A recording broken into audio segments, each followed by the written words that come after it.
General ह्यू रोज ने अपनी आत्मकथा Sir Hugh Rose and the Central India campaign 1858 में लिखा था, मैं झांसी की रानी लक्ष्मीबाई को इतिहास का सर्वश्रेष्ठ योद्धा मानता हूं। अगर विद्रोहियों में एक मर्दानी थी, वो झांसी वाली रानी थी।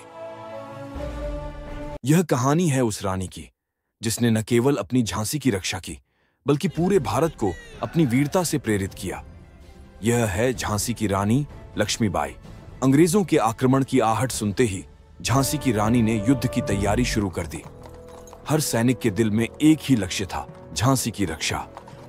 रानी लक्ष्मीबाई अपने सैनिकों के साथ खड़ी थी, उनके साहस और संकल्प को बढ़ा रही थी।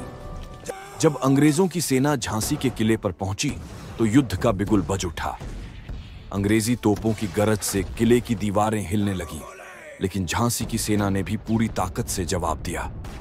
रानी लक्ष्मीबाई ने अपने योद्धाओं को आदेश दिया कि वे किसी भी कीमत पर किले की रक्षा करें। युद्ध के मैदान में हर तरफ खून और धूल का गुब्बार था।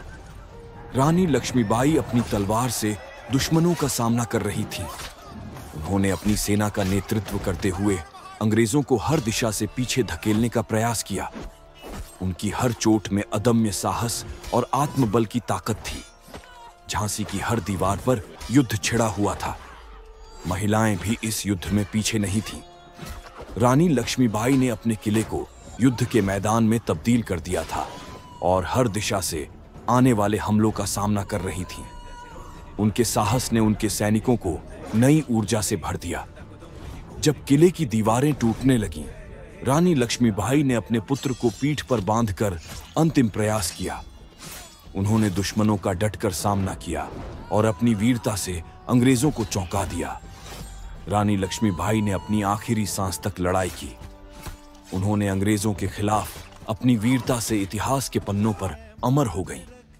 उनकी शहादत ने भारत के स्वतंत्रता संग्राम को एक नई दिशा दी। उनके लिए हार का कोई मतलब नहीं था, केवल सम्मान और स्वतंत्रता के लिए लड़ना था। उनकी वीरता हमें सिखाती है कि जब तक हमारी रगों में साहस और स्वाभिमान है, हम किसी भी अन्याय के सामने नहीं झुकेंगे। हमारे चैनल को सब्सक्राइब करें ताकि आप और भी रोचक कहानियों का आनंद ले सकें।